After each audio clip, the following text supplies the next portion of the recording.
সাগরদ্বীপে রাজনৈতিক হিংসার অভিযোগ, বিজেপি কর্মীর পানের বরজ গাছ ধারালো অস্ত্র দিয়ে কেটে ফেলার অভিযোগ। দক্ষিণ 24 পরগনার গঙ্গাসাগর সাগর থানার অন্তর্গত মরিগঙ্গা 2 নম্বর গ্রাম পঞ্চায়েতের মন্দিরতলা গ্রামে 31 নম্বর বুথে রাজনৈতিক প্রতিহিংসার জেরে এক বিজেপি কর্মীর পানের বরজ নষ্ট করার অভিযোগ উঠল। ঘটনার জেরে এলাকায় ব্যাপক চাঞ্চল্য ছড়িয়েছে। অভিযোগের আঙুল উঠেছে স্থানীয় তৃণমূল কংগ্রেস কর্মী ও নেতাদের দিকে। ভুক্তভোগী বিজেপি কর্মী গণেশ দাসের অভিযোগ, রাতের অন্ধকারে দুষ্কৃতীরা ধারালো অস্ত্র নিয়ে তার পানের বরজে প্রবেশ করে। সেখানে থাকা প্রচুর পানের গাছ তারা নির্বিচারে কেটে ফেলে। এর ফলে চাষের ব্যাপক ক্ষতি হয়েছে বলে দাবি করেছেন তিনি। গণেশবাবুর অভিযোগ, এটি প্রথম নয়, এর আগেও তাকে একাধিকবার শাসক দলের পক্ষ থেকে হুমকি দেওয়া হয়েছিল।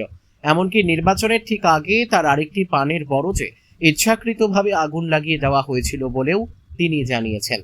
ক্রমাগত এই ধরনের আক্রমণের ফলে তিনি এবং তার পরিবার আতঙ্কের মধ্যে দিন কাটাচ্ছেন। ঘটনার পর সাগর থানায় অভিযোগ জানিয়েছেন গণেশ দাস। তিনি প্রশাসনের কাছে দ্রুত তদন্ত করে দোষীদের চিহ্নিত করার এবং দৃষ্টান্তমূলক শাস্তির দাবি জানিয়েছেন। অভিযোগ পাওয়ার পর পুলিশ ঘটনার তদন্ত শুরু করেছে।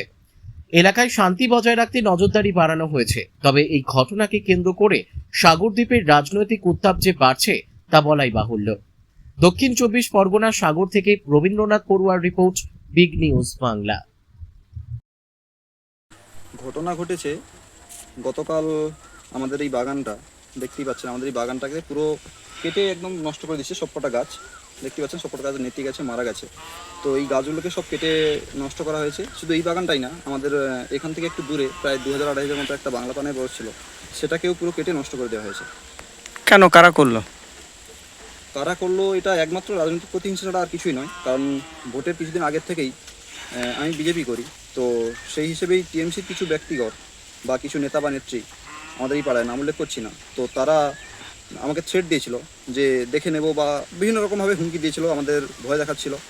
এবং ভোটের আগের দিন রাত্রে আমাদের সেই দূরের বাগানটাতে পুড়িয়ে নষ্ট করার চেষ্টা করে, কিন্তু সেখানে খুব একটা সাফল্য লাভ করতে পারেনি। কিছুটাই কয়েকটা পান গাছ মারা গিয়েছিল, কয়েক লাইন পান গাছ নষ্ট হয়ে গেছিলো, তো সেটা পারেনি। এখন বর্তমানে আমাদের সরকার গঠন হয়েছে, এখন কিছু করতে পারছে না, তাই সেই প্রতিহিংসার জেরে এখন এই গাছগুলো সব কেটে দিয়ে গেছে। এখান তো এই বাগানটা পুরো নষ্ট হয়েছে, এবং দূরে যে বাগানটায় আগুন লাগিয়ে দিয়েছিল সেটারও সবকটা গাছ একদম গোড়ার থেকে নির্মূল করে দিয়েছে। প্রশাসনকে জানানো হয়েছে? প্রশাসনকে কালকেরই আমরা জানিয়েছি। প্রশাসন এখনও অবধি এই বিষয়টা নিয়ে তত্ত্বাবধান করেছে কিনা জানি না, কিন্তু আমাদের এখানে বা এই স্পটে এসে এখনও অবধি কোনো রিপোর্ট বা কিছুই করেনি, বা স্পটে আসেইনি এখনও অবধি। কি চাইছেন? আমরা চাইছি অপরাধীর দ্রুত শাস্তি হোক, যে বা যারা এটা করেছে তার দ্রুত শাস্তির কামনা করি, বেশ এটাই, আর কিছু না। আপনার নাম? সঞ্জয় দাস। এই জায়গাটা কত নম্বর বুথ? এটা 31 নম্বর বুথ।